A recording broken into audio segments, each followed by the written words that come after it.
Assalamualaikum dan selamat sejahtera. Apa khabar murid-murid? Diharapkan semua murid dalam keadaan sihat sejahtera.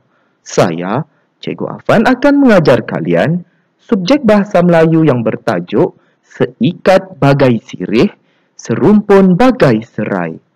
Untuk pengetahuan murid-murid, tajuk Seikat Bagai Sirih, Serumpun Bagai Serai ini terdapat pada muka surat 79 dalam buku teks Bahasa Melayu tahun 6. Diharapkan semua murid sudah pun bersedia untuk mengikuti pembelajaran pada hari ini. Standard pembelajaran pada hari ini iaitu 1.5.2 menceritakan sesuatu perkara dengan sebutan dan intonasi yang betul menggunakan pelbagai ayat yang mengandungi bahasa yang indah.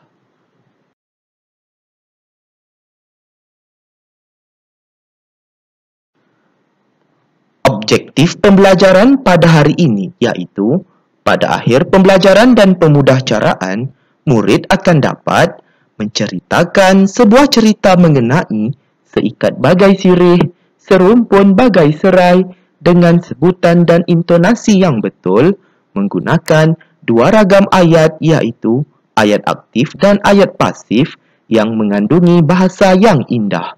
Kedua, membaca dan menjelaskan sebuah cerita mengenai seikat bagai sirih, serumpun bagai serai untuk memindahkan 5 maklumat dalam bentuk peta alir.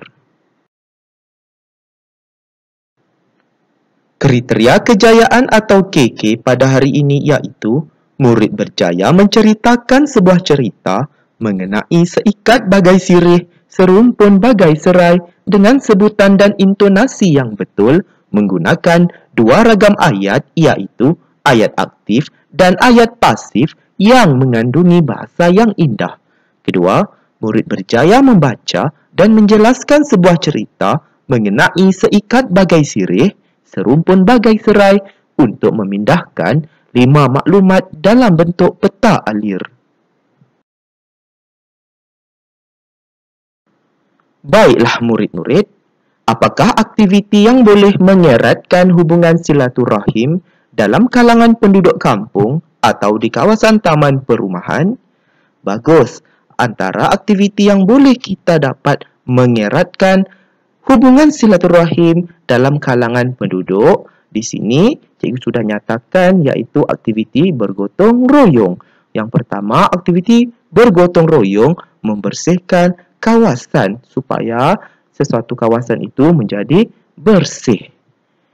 Seterusnya kita lihat aktiviti gotong royong memasak untuk menyediakan makanan apabila hari kenduri.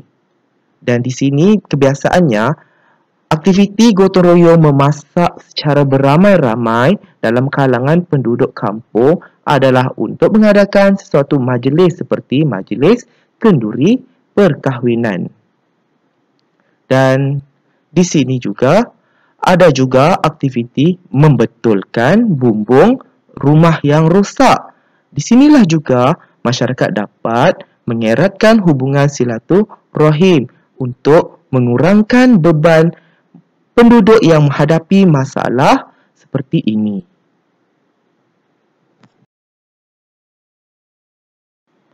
Baiklah murid-murid, mari kita membaca cerita dan mengujarkan dialog kisah seikat bagai sirih, serumpun bagai serai dengan sebutan dan intonasi yang betul. Baiklah murid-murid, sekarang mari ikut cikgu untuk membaca kisah seikat bagai sirih, serumpun bagai serai serta mengujarkan dialog berdasarkan watak yang terdapat dalam kisah ini dengan sebutan dan intonasi yang betul. Masalah perpecahan penduduk kampung Kemuni kian menjadi-jadi.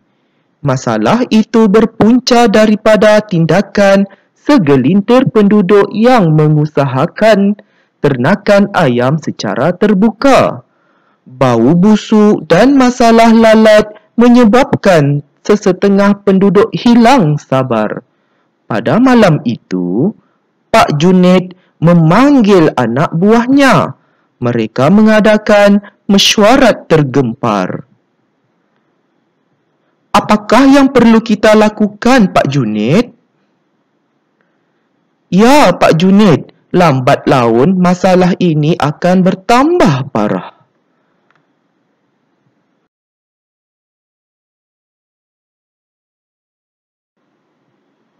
Memang benar, kita perlu segera menyelesaikan masalah ini. Keesokan harinya, Pak Junid berjumpa dengan pihak yang bersengketa. Sudah, jangan bergaduh. Pak Junid memberikan buah fikirannya untuk menyelesaikan masalah tersebut. Beliau meminta penternak ayam menggunakan kaedah penternakan moden bagi mengelakkan masalah bau busuk dan lalat. Penduduk kampung bersetuju.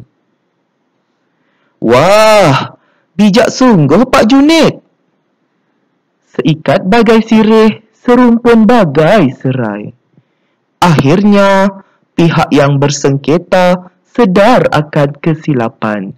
Mereka berasa insaf dan saling bermaafan. Buang yang keruh, ambil yang jernih.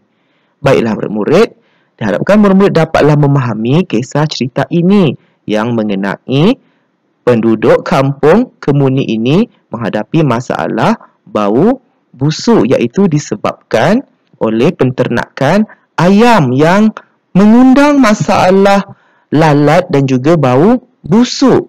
Perkara ini dapat diselesaikan oleh penghulu ataupun ketua kampung untuk menyelesaikan masalah ini dengan mengadakan mesyuarat, dan kata putus berdasarkan mesyuarat itu, beliau mencadangkan agar penternak di kampung itu menggunakan kaedah penternakan moden, dan akhirnya masalah tersebut dapatlah diselesaikan.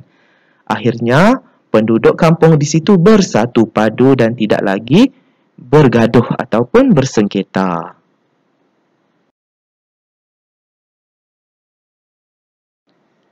Sekarang, mari kita bercerita mengenai kisah yang telah kita baca tadi mengenai seikat bagai sirih, serumpun bagai serai dengan sebutan dan intonasi yang betul.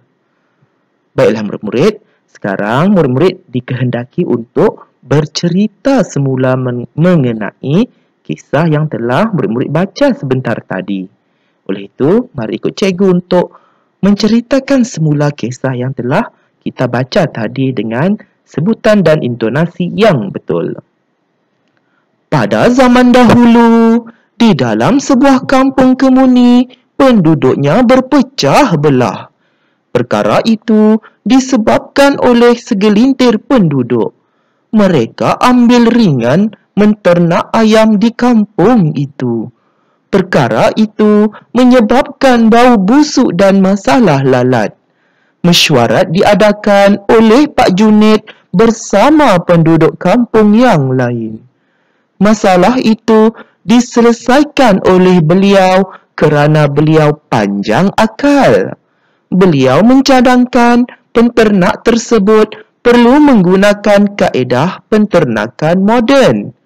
Akhirnya, mereka memohon maaf dan bersatu padu, semula ibarat seikat bagai sirih, serumpun bagai serai. Sekian, terima kasih.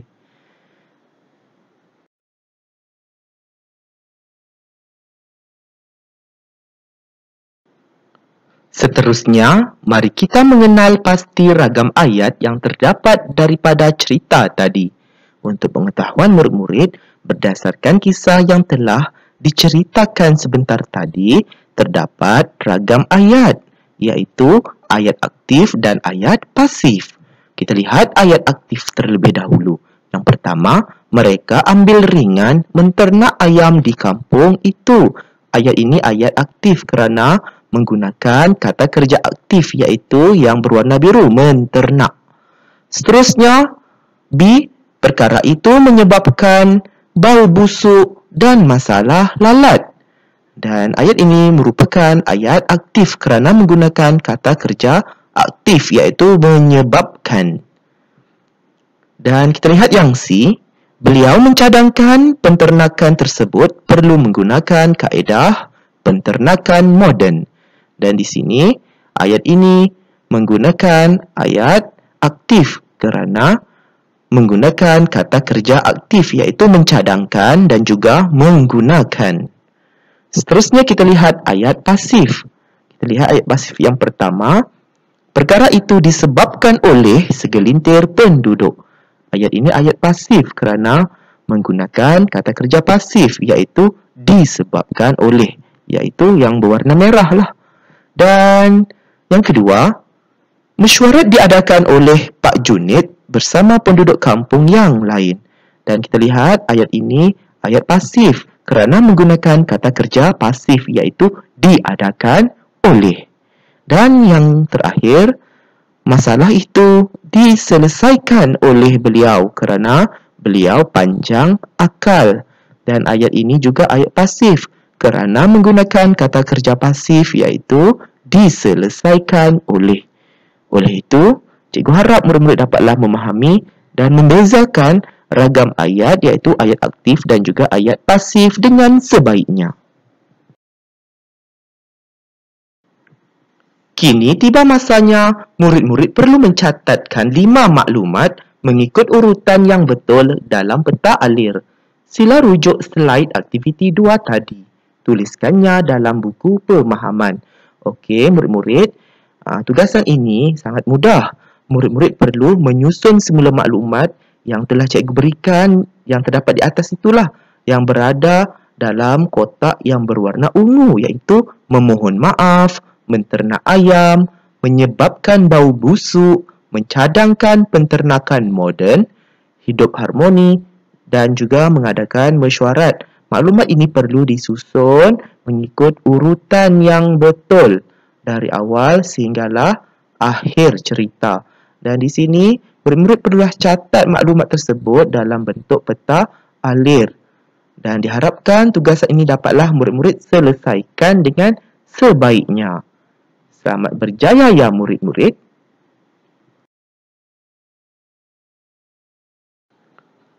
Semoga kita bertemu lagi dalam pembelajaran dan pemudahcaraan pada hari yang lain.